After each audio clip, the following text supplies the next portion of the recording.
क्रूर सास और चतुर बहू। किसी गांव में श्वेता नाम की एक महिला अपनी क्रूर सास के साथ रहती थी। वह बहुत ही नेकदिल और अच्छी औरत थी। उसकी शादी एक अच्छे इंसान रवि से हुई थी, लेकिन उसकी माँ गीता बहुत ही कठोर स्वभाव की थी। गीता को अपनी बहू बिल्कुल पसंद नहीं थी और वह हमेशा उस पर जुल्म करती रहती थी।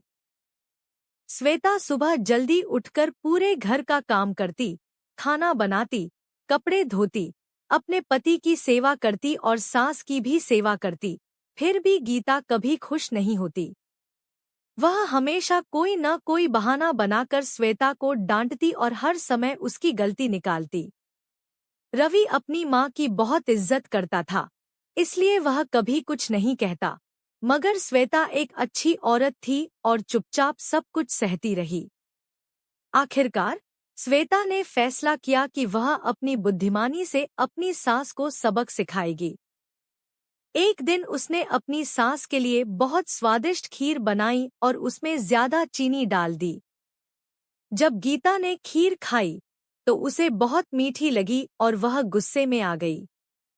श्वेता ने नरमी से कहा, अम्मा जी, मैंने आपके लिए खास मीठी खीर बनाई है ताकि आपका स्वभाव भी मीठा हो जाए। सास हैरान रह गई और कुछ नहीं बोली।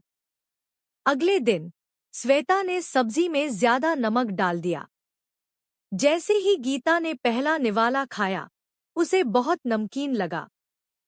श्वेता मुस्कुराते हुए बोली, अम्मा जी, नमक ज्यादा हो गया। मैंने सोचा कि जैसे आपका गुस्सा तेज है, वैसे ही खाने में भी थोड़ी तीव्रता होनी चाहिए। यह सुनकर गीता को शर्मिंदगी महसूस हुई, लेकिन वह चुप रही। श्वेता ने यह कई बार किया, कभी खाने में ज्यादा मिर्च, कभी ज्यादा चीनी, कभी कम नमक। धीरे धीरे गीता को एहसास हुआ कि वह अपनी बहू के साथ गलत कर रही थी। उसने श्वेता से माफी मांगी, लेकिन श्वेता ने विनम्रता से कहा, अम्मा जी, आप मुझसे बड़ी हैं, आपको मुझसे माफी मांगने की जरूरत नहीं। उस दिन के बाद दोनों की दोस्ती हो गई।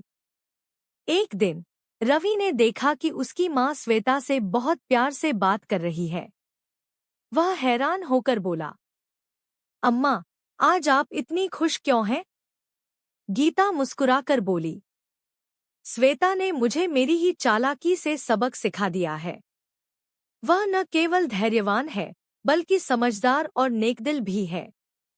मैंने हमेशा उसे सताया, मगर उसने कभी बुरा नहीं सोचा। अब मैं भी उसे अपनी बेटी की तरह रखूंगी। उस दिन के बाद सास और बहू में गहरी दोस्ती हो गई। श्वेता की नरमी और समझदारी ने गीता का दिल जीत लिया और वे खुशी खुशी साथ रहने लगी। सीख: नरमी और समझदारी से किसी का भी दिल जीता जा सकता है। चालाकी अगर अच्छाई के लिए हो तो वह फायदा देती है, लेकिन अगर बुराई के लिए हो तो नुकसान पहुंचा सकती है।